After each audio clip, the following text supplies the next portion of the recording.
La Russie ne peut pas perdre ce conflit, la Russie ne peut pas revenir en arrière, et pour des raisons de politique intérieure, les Américains ne peuvent pas subir une retraite, il faut bien le dire, pitoyable, comme ils l'ont subi en Afghanistan et comme ils l'ont subi dans d'autres pays du monde. Qu'est-ce que l'on observe aujourd'hui? On observe probablement trois choses. D'abord, la très grande naïveté européenne quant aux effets des sanctions. Il se trouve que je suis membre de la commission du commerce extérieur au Parlement européen et aussi de la sous-commission chargée des affaires de sécurité et de défense.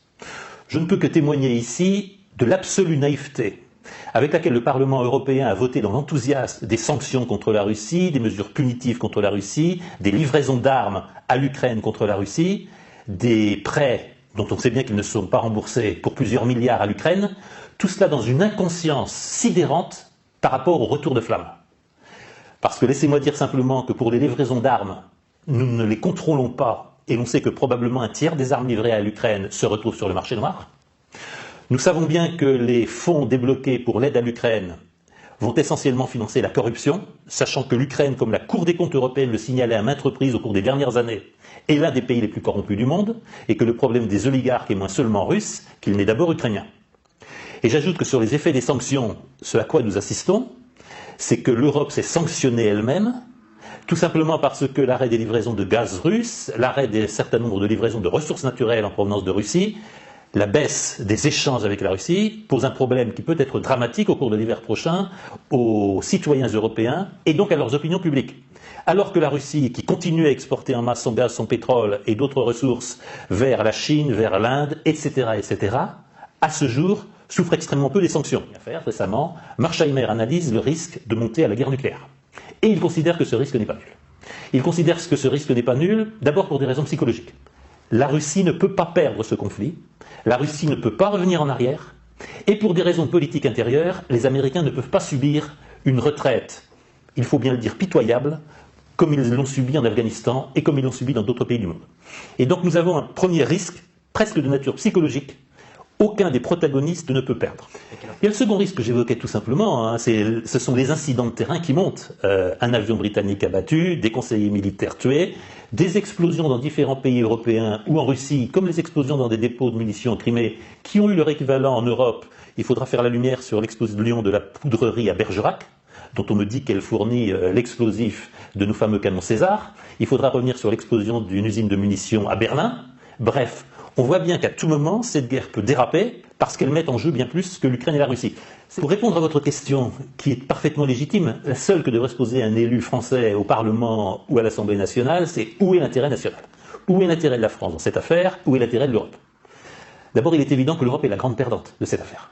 L'Europe sort plus soumise aux États-Unis qu'elle ne l'a jamais été, et les idées, s'il est une idée que je reprendrais des propositions du président Emmanuel Macron, c'était bien la proposition d'autonomie stratégique de l'Europe.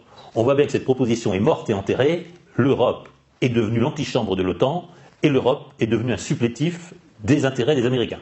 À cet égard, s'il y a un perdant manifeste à l'opération spéciale de la Russie en Ukraine, c'est l'Union européenne. Donc pour vous répondre, une alliance entre la Russie et la Chine, donc je rappellerai que si la puissance industrielle de la Chine est derrière la performance militaire de la Russie, nous avons quelques soucis à nous faire. En quelque sorte, nous sommes créés un ennemi qui n'a aucune raison de nous vouloir du bien. Nous avons fermé la porte à Vladimir Poutine, qui était probablement le dirigeant le plus européen que la Russie ait connu, et peut-être le dirigeant le plus européen qu'il connaîtra, parce que je pense que la future génération de ceux qui montent n'a plus aucune amitié et n'a plus aucun penchant pro-européen. L'évolution de Dimitri Medvedev à cet égard est tout à fait intéressante. Il faudra voir quelle sera l'évolution du patron de la Douma d'État pour les affaires étrangères. Et n'oublions pas ce sentiment de plus en plus présent dans le monde extra-occidental.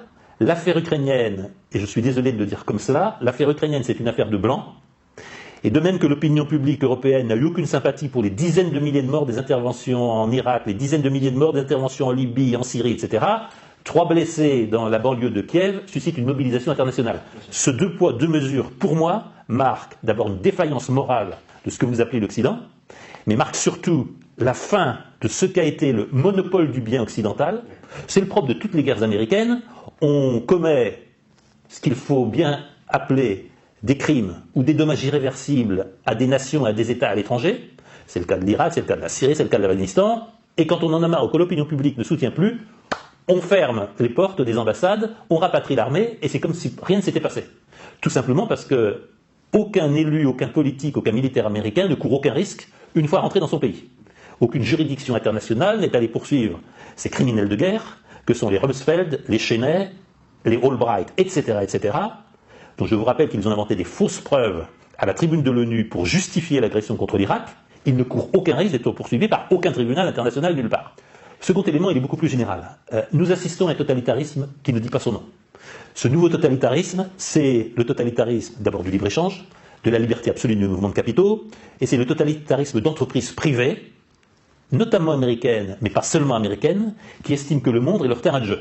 Je vous rappelle qu'un des ingrédients de l'intervention américaine en Ukraine, c'est le fait que probablement le tiers des terres ukrainiennes ont été rachetées par quelques milliardaires américains ou par quelques sociétés américaines. C'est très symbolique du recul de la France en Afrique. La France a été chassée du Mali, elle est en train d'être chassée du Niger, avec des manifestations presque tous les jours contre la présence française au Niger. Elle est en train d'être chassée de nombre de ses anciens territoires francophones, alliés et amis qui votaient avec elle à l'Assemblée générale des Nations Unies. Le fait que la France perde pied auprès de la douzaine ou des 14 pays africains qui votaient avec elle à l'Assemblée générale des Nations Unies est un fait extraordinairement important sur le rétrécissement de la place de l'Europe dans le monde, sur le rétrécissement de la place de la France, et en quelque sorte, sur le fait que nous sommes en train de perdre pied dans le monde. Nous n'avons pas compris que le monde est en train d'avancer sans nous, et j'ai peur qu'il n'avance contre nous.